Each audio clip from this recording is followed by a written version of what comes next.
In this video, I'm going to show you how you can speed up your recording with custom actions. So let's get started.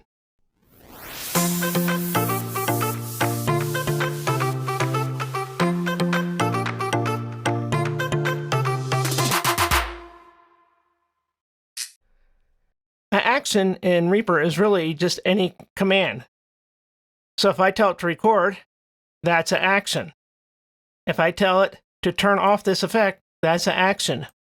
Well, you can take these actions and string them together like a macro, and you can do multiple things at one time. So if you find that you're doing something over and over again, you can make a custom action. So the way you make a custom action is you go to Actions, Show Action List, and then you come down here and you say New Action. Click on here and then New Custom Action. Now you're going to have to give it a name. So TEST is what I'm going to call it. And then you're going to choose from all these actions here, which one. And this is the hardest part, is figuring out what action that you need. And sometimes you're not real efficient. But let's say we want to transport record. Okay, here's the transport stop record. So I'm going to take that and double click it and put it over here. So I have one action.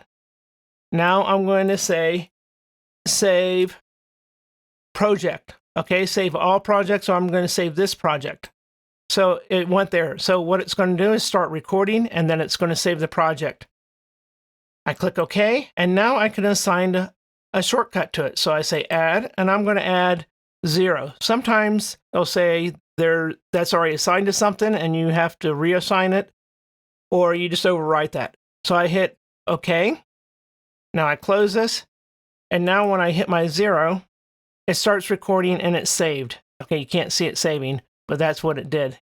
So that's how you create a custom action. Now let me show you some of my favorite custom actions that I use all the time when I'm doing scripture recording. The custom action I use all the time when I'm recording is someone's recording along and they're going to make a mistake. Even the best readers make mistakes. So we want to start recording right there. Oh, they made a mistake, and we want to go back to this. Before, I used to have to take this, grab the edge, pull it back, and because the head's here and it's going to start recording there, I'd have to click down here, and then I would have to do record. But we can make that into one action. So now, when I come to here, all I do is have to hit my custom action. It's going to trim this off and start recording. And so it's just two easy commands, two actions. So we're going to go up to Actions, Show Action List, and come down to here where I made a custom action called Remove Mistake and Record. I'm going to go to Edit here so you can see what it is. It's Item, Trim Item Right of Cursor. So wherever your cursor is, it's going to trim it to the right. And I'll have all this down in the notes below so you don't have to try to look at it on the screen. Then the next one is Transport Record. So it starts record, and then I have it save the project file, so you don't have to have that. So what it's going to do, the action is we're going to come to, let me just record something, and then we're going to make a mistake, and we want to start here. You click here. What it's going to do is trim this and start recording.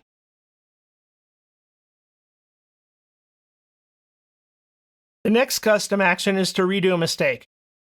So we get to here and we do our shortcut here, and they record along, and oh, nope, I said that wrong. Let's do that again. Well, before I click on here, I have it highlighted, delete it, move my cursor head to there, and then I'd start recording again. But we don't have to do that. We can do it all in one custom action. So I hit stop here, and so all I do is hit my shortcut key, it removes it, and starts recording again. And you can just do this all day long. They make mistakes. It's lagging, but it will record correctly. I don't know why my computer's lagging all of a sudden here. It usually doesn't. And so there we go. The custom action for that is Action, Show Action List, and then we say Redo Record. So I go to here, and it's really simple. It's Edit, Undo. So it's basically hitting the Control Z, and then transport record. So you can do that if you wanted to. I could just do Control Z, then hit record, and I can do it, and it's just one keystroke. The next custom action is to trim the pre-roll. See here, I started recording, but they didn't start recording right away, but I want to preserve the spacing here. And I have here, I have it here, I have it here, I have it here, I have it here. So you could do it like that, but then you mess up your timing. So you click there, and then you can take this, and it just becomes difficult. I want to keep the timing the same. I don't want to take this and pull it over here and then slide that over, take this, pull it over, slide it over. So I made a custom action that all I have to do is go here, and I hit my custom action, and it does two things. It normalizes it because I found that people, when they record, they might read really soft and they get louder and louder and louder, or they'll speak soft in a certain section when they shouldn't. So I normalize it, and then I trim it. So then I come here, I normalize it, okay, and trim it. Here, normalize trim, here, normalize trim, and I can just sit there and go all day. And so the way that you do that action is you go up to Actions, Show Action List, and then I say Trim Pre-Roll and bring it to -2 dB. So here we have this. First of all, I normalize to 0 dBs. You can't normalize to -2 dBs.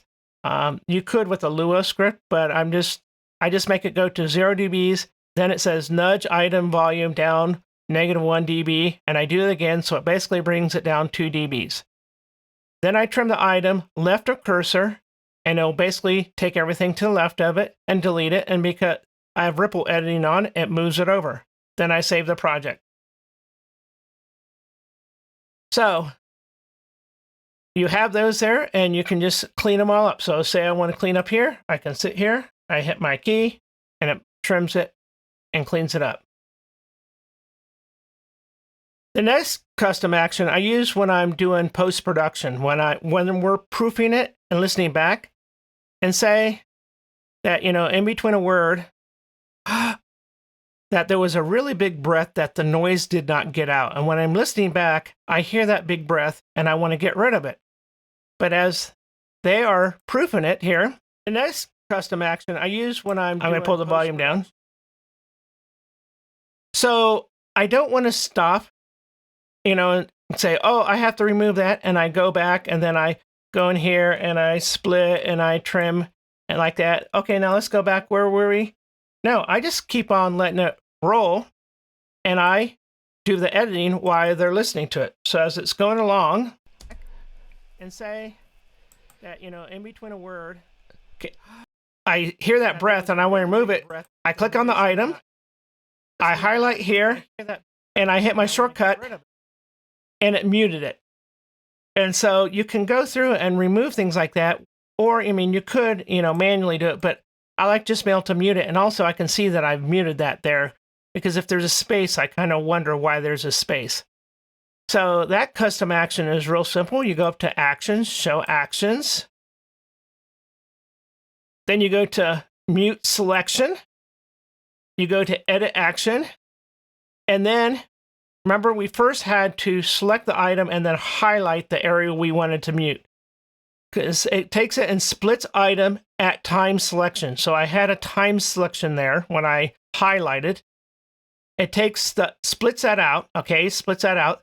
Then it takes that item, because it's a small item, it mutes it, and then it unselects the time selection. So say I want to do a section, let's undo this. I want to redo this. So I have to click on the item, and then I have to select. You can't, I do have a way, I will show you in another video. You can't take it and click here because it wants to move the item, but I do have a way that you can select in here. But for now, you have to select down below, you have to select the item, select down below, and so that is selection. So what it's going to do is it's going to make this its own item. So when I hit the key, it makes its own item, then it tells this item to mute, and then it unselects it. The next action I want to show you is not a custom action, but I use it quite often. In fact, I have a key up here because I forget what the shortcut is, because I don't use it all the time, but I use it enough. It's the auto trim split item. So if you have someone that's not reading smoothly, we sometimes get readers that just have a lot of unnatural spaces. You're not going to be able to clean up the flow of how they say words, but you at least can take the spacing out. So, Jesus loves me. This I know, for the Bible tells me so. So that's not really how you want it. You want it a lot clean up. So you can go in and you can split this, move it over a little bit, take it, go like that, but that's really tedious. So this next action, first of all, I have to have it on my effects track. What I'm going to do is I'm going to clean it up because I want it normalized and everything, and I want it on the effects track. And this is important to have it on the effects track because see those little bumps in there, the noises and stuff like that, and noise here at the end? Because this is on the effects track, remember we have the noise gate? This will be totally silent. This will be totally silent, and this will be strong and loud. So it's going to be able to know, it's going to be able to detect really well what is talking and what is not talking. If I had it up above here, not on here, if I had a little bit more noise or they were a little bit quieter, it would be harder for this to be able to detect that. So you click on here and you bring up the dialog box and you see down here, run signal through tracked effect for detection. So in other words, it's going to listen to the effects and then determine how to do it. So this is at -35. I could probably bring it down to -40 if I wanted to, but I'll leave it at -35. And then here it says ignore silence shorter than 200 milliseconds. So a millisecond is 1,000 seconds. So this is 20% of a second or 0.2 of a second. Make non-silent clips no shorter than 200 milliseconds. In other words, if I had a really big, I don't know how large this is right here, but it won't make it any smaller than 200 milliseconds. And then here we have the leading pad and then the trailing pad. And this is where I make the changes. So most of the time. So I take that and then I tell it to process. And you'll see it'll shrink it all up and take the spaces out. And see, now you can listen to it. Jesus loves me. This I know, for the Bible tells me so. Maybe I want it a little bit tighter, so I can hit Control-Z and it undoes it. And I want it a little tighter. So let's take the leading edge and just bring it down to 50 milliseconds. Process it. And there's more at the end. For the Bible tells me so. And so I want to touch tighter. So I'm going to take it and take off the trailing to 50 milliseconds. Jesus loves me. This I know, for the Bible tells me so. Now, it doesn't sound perfect, but it's a lot better than what we had before than this right here. So once you get this dialed in on a reader, okay, you want a good reader, but sometimes you're not blessed with them. So you have to work with what you have.